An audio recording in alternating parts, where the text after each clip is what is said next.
दोस्तों, देश के उपराष्ट्रपति जगदीप धनखड़ ने इस्तीफा दे दिया, लेकिन हवाला दिया स्वास्थ्य कारणों का। लेकिन जो खबर अंदर से निकल कर आ रही है वो ये कि भारतीय जनता पार्टी में जबरदस्त बगावत है, क्योंकि नरेंद्र मोदी साहब सिर्फ अपनी कुर्सी बचाए रखने के लिए दबाव डाल रहे थे और आखिरकार ये इस्तीफा हो गया। आज आपको बहुत सारी खबरें दिखाने जा रहा हूं कि कैसे, किसके नाम पर, कैसे अपनी कुर्सी को बचाने के लिए जगदीप धनखड़ पर भारी दबाव था। और यह दबाव किसी और का नहीं बल्कि इस्तीफे का दबाव बनाया जा रहा था। दावा यह तलक है कि नीतीश कुमार के नाम पर मोहर लगाना बहुत ज्यादा जरूरी हो गया था। वजह थी बिहार चुनाव के बाद अपनी कुर्सी जाने का डर, और यही वजह है कि जगदीप धनखड़ साहब ने इस्तीफा दे दिया।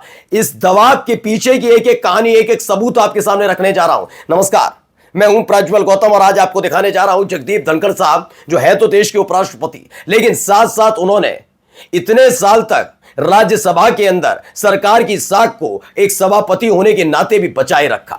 कैसे? वैसे ही जैसे जब जब सवाल किसी विपक्षी पार्टी के सांसद ने पूछा तो इतिहास रचा इन्हीं जगदीप धनखड़ साहब ने। एक एक सांसद को उठाकर संसद से, राज्यसभा से बाहर करवा दिया और इन्होंने रिकॉर्ड स्थापित किया सबसे ज्यादा सांसदों को बाहर करवाने वाले सभापति के तौर पर। लेकिन अब यह इस्तीफा क्यों हुआ है? वही बीजेपी के अंदर बगावत की सबसे बड़ी कड़ी है। लोकसभा चुनाव के बाद 240 सीटों पर सिमट गई भारतीय जनता पार्टी।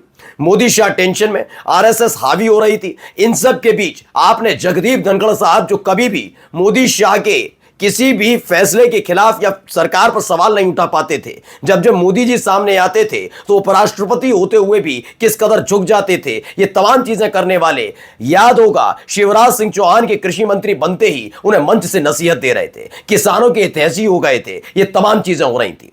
खबर यह है कि भारी दबाव था कि जब संसद की कार्रवाई शुरू हो तो इस संसद की कार्रवाई के दौरान ही जगदीप धनखड़ और ओम बिरला दोनों सरकार की साख को बचाए रखने के लिए विपक्ष को किसी भी तरीके से बांध के रखेंगे।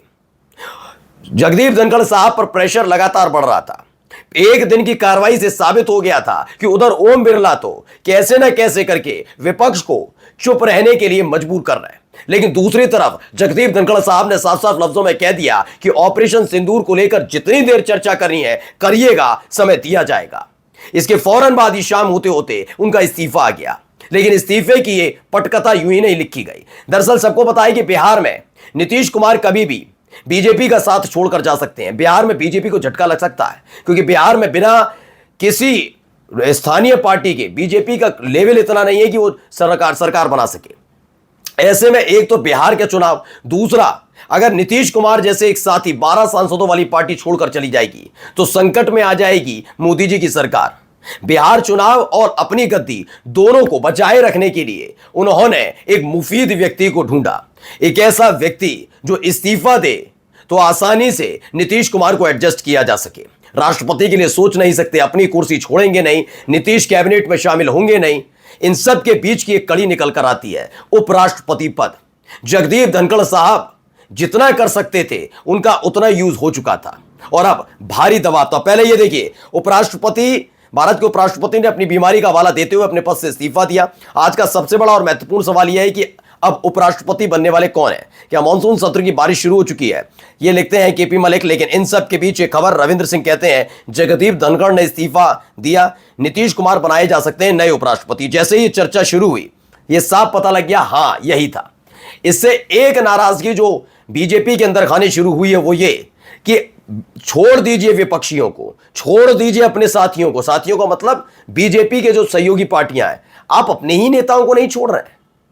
मतलब आपको जितने वक्त तक सोचिए, जगदीप धनखड़ साहब राज्यपाल रह चुके हैं पश्चिम बंगाल के, वहां पर भी क्या करते थे सबने देखा। उन्होंने कभी साख की चिंता नहीं की। ये कहने में मुझे कोई गुरेज नहीं है कि उन्होंने वहां पर भी अपनी साख की चिंता नहीं की, और जब उपराष्ट्रपति बने तभी भी उन्होंने साख की चिंता नहीं की।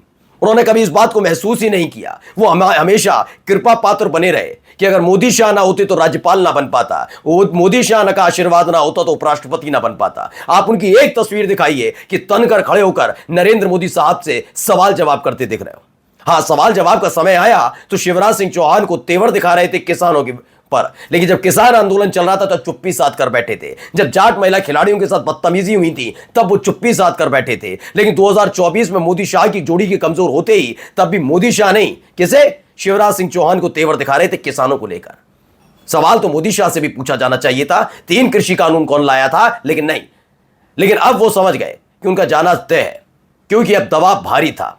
जितना उनसे हो सकता था उनसे किया गया। लेकिन इस बार संसद सत्र की शुरुआत में ही सरकार समझ गई कि जो काम ओम बिरला लोकसभा में कर रहे हैं वैसा काम जगदीप धनखड़ साहब नहीं कर पा रहे, यानी इनके रिटायरमेंट का वक्त आ गया है। खबर यह है कि उन पर दबाव बनाया गया कि गद्दी खाली करो कि नीतीश कुमार आते हैं। पढ़िए, जगदीप धनखड़ के इस्तीफे के बाद नीतीश कुमार के नाम पर चर्चा तेज। बीजेपी बोली उपराष्ट्रपति बनाया जाए। इस एक तीर से कई निशाने साधे जाने। सिर्फ और सिर्फ नरेंद्र मोदी साहब को अपनी गद्दी की चिंता, बिहार की चिंता भी नहीं है। बिहार चुनाव जीत जाए तो बढ़िया है, लेकिन अगर बिहार चुनाव नहीं भी जीते तो नीतीश कुमार चले जाएंगे। नीतीश को साथ रखना जरूरी है। मैंने कहा ना, राष्ट्रपति को ऐसे पद से नहीं हटा सकते कोई दबाव डालकर। वो हटाएंगे तो उल्टा चला जाएगा।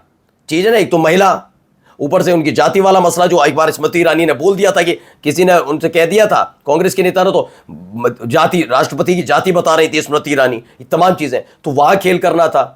यहां क्या करना है, यहां उपराष्ट्रपति पद को लेकर ऐसा कोई खास नहीं जगदीप धनखड़ साहब से अपना। उसके बाद आते हैं प्रधानमंत्री का, तो वो छोड़ेंगे नहीं।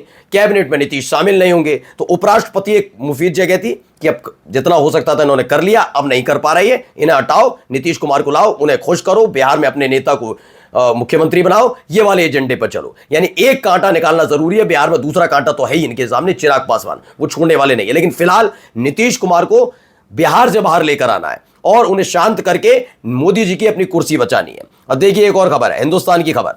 नीतीश कुमार उपराष्ट्रपति बने तो बिहार के लिए शुभ, बीजेपी विधायक हरिभूषण ठाकुर बचौल बोले।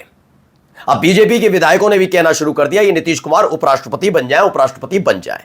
लेकिन ये नए दौर के बीजेपी के नेता है, मोदी शाह के दौर के बीजेपी के नेता है। क्या इतनी खुशी बीजेपी के उन परंपरागत नेताओं में हो रही है? क्या राजनाथ सिंह खुश हैं?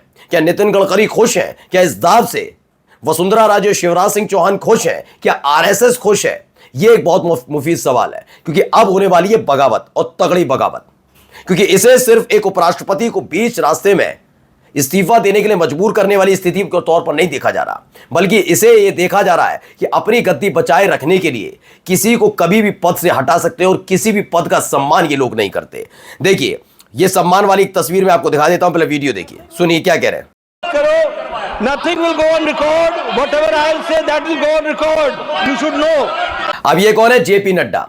वैसे अगर इस संसद से बाहर देखे जाए तो जेपी नड्डा इस समय मौजूदा तौर पर भारतीय जनता पार्टी के राष्ट्रीय अध्यक्ष है। यहां एक सांसद के तौर पर और मंत्री के तौर पर मान लीजिए, उसके अलावा कुछ नहीं है, कुछ नहीं है। ऐसे नहीं है कि वो सदन में बैठे हैं तो सभापति से बढ़कर हो जाए, ठीक है ना। राज्यसभा के सभापति कौन है? उपराष्ट्रपति जगदीप धनखड़ साहब थे, अब तो इन्होंने इस्तीफा दे दिया।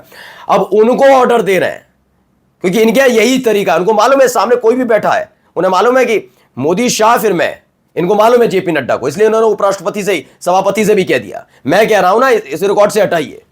ये अपमानित किया जा रहा था। इसको लेकर भी बीजेपी में नाराजगी है कि नए दौर की बीजेपी के नेता न पद का सम्मान करते, न संवैधानिक पदों का सम्मान करते, न प्रतिष्ठा का सम्मान करते, न किसी बुजुर्ग नेता का सम्मान करते हैं। और यहीं से एक बड़ी बगावत बीजेपी में होने जा रही है। नमस्कार।